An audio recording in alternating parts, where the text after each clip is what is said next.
Welcome back to the Art of Hobbiness. I'm Erin, joined by my lovely co-host Tam. Hi! So excited to be back again, and we are going to talk about one of Tam's new hobbies. Yeah. And I'm excited to dive into what you've been doing, coloring. Yes, adult coloring. Adult coloring. And there's an adult level to it, so it's adult coloring. Absolutely. It's much more mature. Yeah, tell me a little bit about why you started coloring, or is this something you've always done? No. No. So adult coloring. Okay, so for those that are listening to our show, I think you've kind of caught on that I'm kind of in this trend right now where I'm trying to go back to my childhood a little bit, and trying to pull from those old skill sets, and successfully so far have been very happy to be doing so. Lots of joy, lots of excitement. So I was trying to watch my kids for suggestions on areas of where I could try to pull from the dark archives of Tamara's brain, right? And my children didn't disappoint. It was a week where, we're working towards spring break, so there's a lot of downtime at school right now because the teachers are just trying to get to the spring break. And so my kids are bringing home coloring stuff as gifts every day. And I was like, well, coloring is like the child's way of gift giving, right? Sure. I mean, they bring them home for you. That's so true. You check their folder. They've got ones from their friends. Yes. Who started that? I don't know. Did we teach them that? Or did the kids start that? That's a good question, because now that you say that, like, my kids do that, and they're little. I mean, 5 and 3. And Roman has been doing that very recently. And that, I mean, I did not teach him that. And really up until recently, I didn't think he was very much into coloring. And all of a sudden, he started doing this with his friends, exactly what you're talking about. Very unprompted. Yeah. Like, his friends started sending home stuff, and then he started sending stuff back. So, that's a good question. I don't know where it comes from. Right? I can't tell if it's the chicken or the egg. Yeah. And I've been trying to figure it out without, like, making my kids overthink it or without me overthinking it. I've just been trying to... based off my current observation of just trying to just observe my own children, it just seems like it's just a natural progression in a child's development to put the colors together in a meaningful way and give it to you as a thoughtful gift, because that's the most easily accessible thing that they have. It's a way they can be creative and express themselves, and maybe, they don't necessarily have the words to show it yet, or like my kids can't really read or write yet, not fully, so like drawing pictures and things is a really great way for them to share that with their friends. Absolutely. And they're like, and they're so proud of their work, Erin. Like, it doesn't matter what they're presenting you. Definitely. There's been times where my youngest comes home with literally what looks like she found a scrap of paper on the ground, she drew a doodle on it and was like, I've got this for you. Yes. They come in all shapes and sizes. Yes. So I was like, well, okay, let me try that. Let me try coloring a picture and presenting it to somebody as a gift. Now, are you doing pre-printed pages, or are you drawing your own things and coloring them? So I tried to go about it 2 ways. Okay. It's a great question. So I started with trying to draw. Didn't go so well. Erin, I can't draw! I can't draw either. I'm a terrible drawer. Yeah. The more I tried to do it, the more I was like, this seems more like a later Tam hobby journey. We'll come back to this one. I just wasn't ready to humble myself that much yet. So I switched to coloring, which, adult coloring has been a thing for a while, right? Yeah. Like, this isn't a new Definitely. idea. It's like an anxiety reducing, like coloring books. I feel like that was a trend for a while to have adult coloring books, And they've shown the studies that, like, it's actually really beneficial, right? So it's not like I came up with this, like, totally brilliant idea that no one thought of coloring. It's just a new... It's something that I remember when it was trendy, I did try to do myself, and I was like, I don't like this at all. Yeah. So me trying to go back to it this time, I was like, well, maybe I'll have a different perspective, like a different lens that I'm looking at it from, know? So I tried to be a little bit more experimental, because I know when I initially tried to do this back when it was a trend, I just picked up a coloring book. Yeah. And then I think I picked up like Crayola markers. Yeah. Okay. I can tell you with certainty, my daughters have figured out like what is the elite version of coloring versus what that is. Because even my own kids don't even use Crayolas anymore. They've got these like craft markers that they use.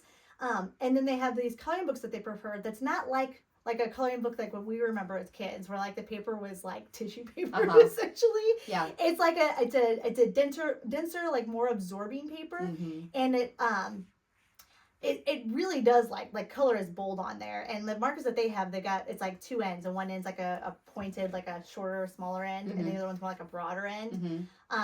Initially I was trying with the smaller end for like detail oriented stuff, and I hated it. Like I didn't like the sound of the paper.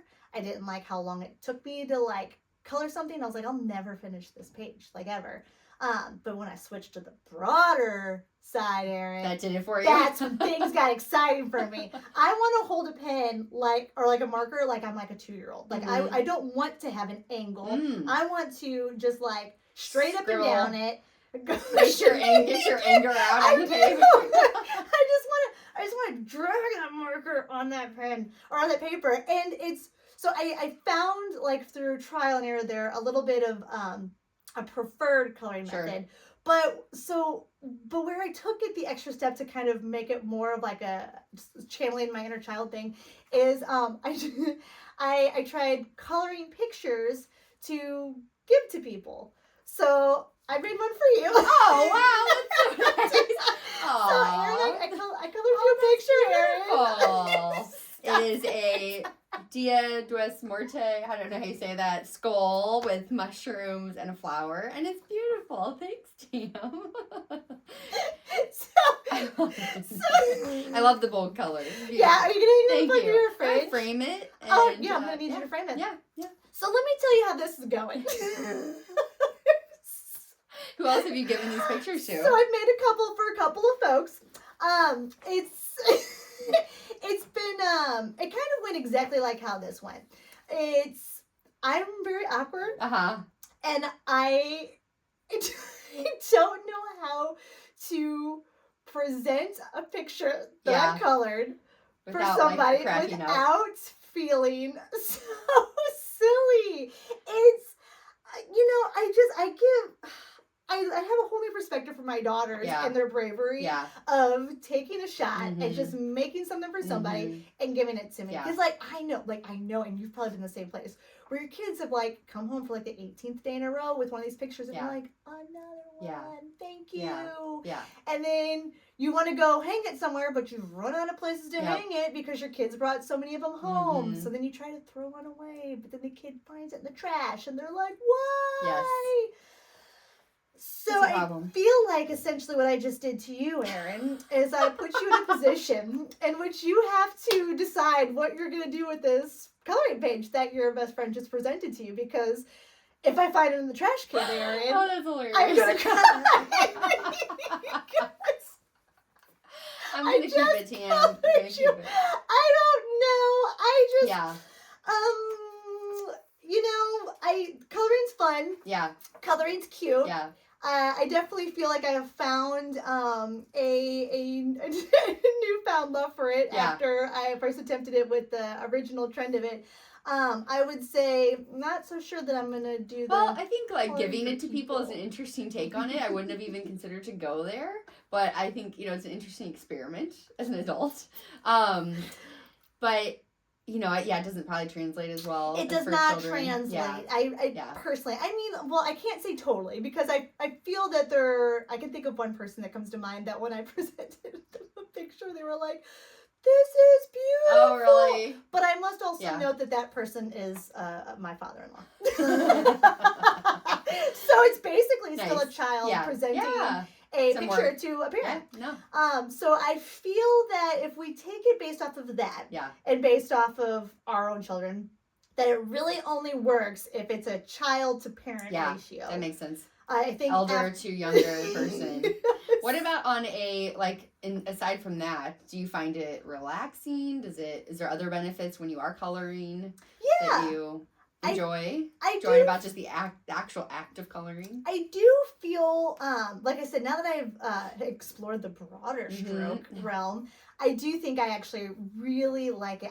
Honestly, Erin, I had a really rough week last week, and I just felt like there was just a lot of areas in my life where I think for the first time since we started the podcast, where it was just like things just were like just popping up, like going in the wrong direction. Like it wasn't like, I feel like the trajectory has been like going up and up and up, and I've been going like, man, I'm really like progressing and doing, you know, like making successful steps and making right choices.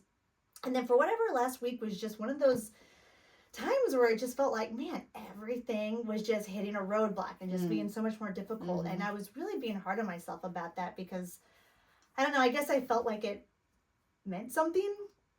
And like, maybe like, I don't know, I guess I just was putting myself down because it was just like, man, after a year of being so great in all this, and like, you know, hobbies are solving my problems. I was like, why are my hobbies not solving my problems right now? And you know, I think it just kind of made me take a step back and kind of reflect a little bit about the fact that, like, you know, hobbies are not only just great for the highs, but also great for the lows. Because like you know, coloring is not one that I've been working on this whole time, right? It was just kind of one that I picked up, and honestly, I picked it up when I was already kind of trajectorying into like a more negative route. And I feel like, you know, when you color, like you're trying to aim for the lines, right? Like you're trying to stay in the lines. And when you're using the broader stroke, you don't stay in the lines like you should. That feel good? It did. And it kind of made me just feel a little bit more like it was meditative, but it also kind of like when I would get out of the lines, like I would really try to like think about that and be like, you know, like I, as much as I want to, like I can try to put a line in my life, right? I can try to make this like structure of like, this is how everything is going to go, and this is how everything is going to be, and it's going to work out perfectly for the podcast, right?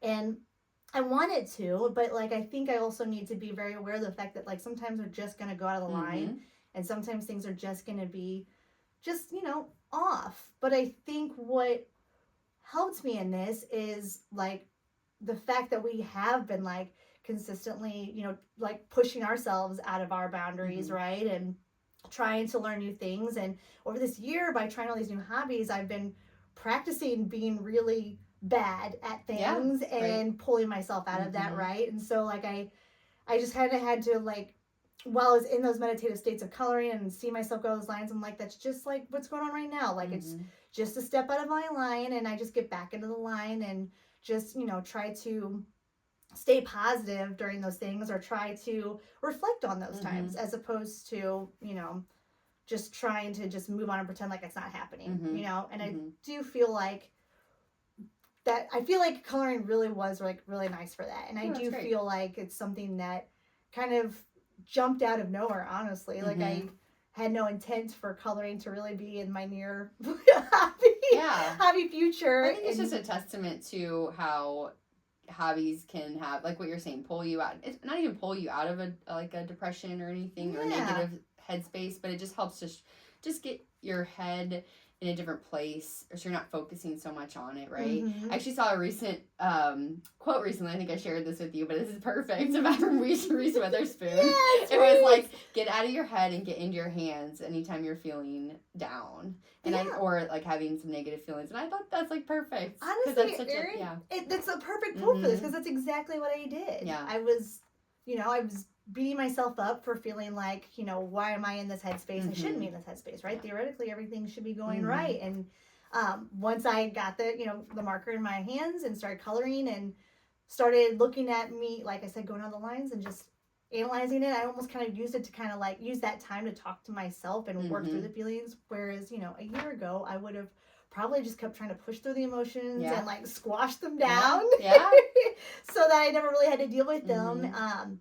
So, yeah, I think it was a really good hobby for me to pick up at the time that I picked it up, because I think it really just gave me a chance to self-reflect and kind of, you know, try to just figure out that it's okay to go out of the line sometimes. Definitely. And we can try our best to have that plan, but sometimes it sounds like it was like the perfect hobby for what you needed, like really this was. right now. Yeah. I just feel bad gifting all of those well, depression coloring pages. That is the nice thing is with coloring is you can kind of pick it up anytime, anywhere, you know, and there's no rules, not really. No. And you know maybe me, I always do my hobbies with the girls next to me, so they join. Right. So it was a great one for me to have with my kids nearby, and they would see me color, and then they would come join me in color. So it was. You know, I have found that because my boys have gotten more into coloring, and if they're like acting crazy, I found that if I sit down and get out coloring stuff and I start coloring, they'll come join me too, and it kind of like helps reset things a little bit. That's really clever, Erin. I don't know what it is. Maybe it's just because it's different. It's not something that, because they're not like artsy boys that sit down and do that much. So maybe it's just a little hiccup in their day, and they're like, hey, like slows them down a little bit, I guess. So, there's a lot of uses for it. That's amazing. Actually, that's really clever. What a great idea to, like, redirect. Mm-hmm. Like, them seeing you doing something creative makes them be like, oh, wait, what's Mom doing? Yeah, kind of. Yeah, a little bit. Good job, Erin. You're so clever. No. It's not about me, Tam. It's about But anyways, well, that's awesome. I'm glad you had a generally positive experience. Yeah. And thank you for the coloring page. Oh, yeah. If it's not on your fridge, Erin. If this is like sourdough baby, where it just disappears one day. It's going in the back of the fridge. It's going to start molding. I love how it always comes back to sourdough baby. Oh, gosh. Starter baby. Mm-hmm. So, well, hope you enjoyed this topic about coloring. Mm-hmm. And if you haven't tried coloring as an adult, sounds like something really great for beginner hobbyists. Try broad stroke. Yeah. If you just need something really simple and easy to start, if you need to get yourself going, try it. Try coloring. Yes, do it. Follow us on socials, and we'll catch you next time. Bye. Bye. Thank you.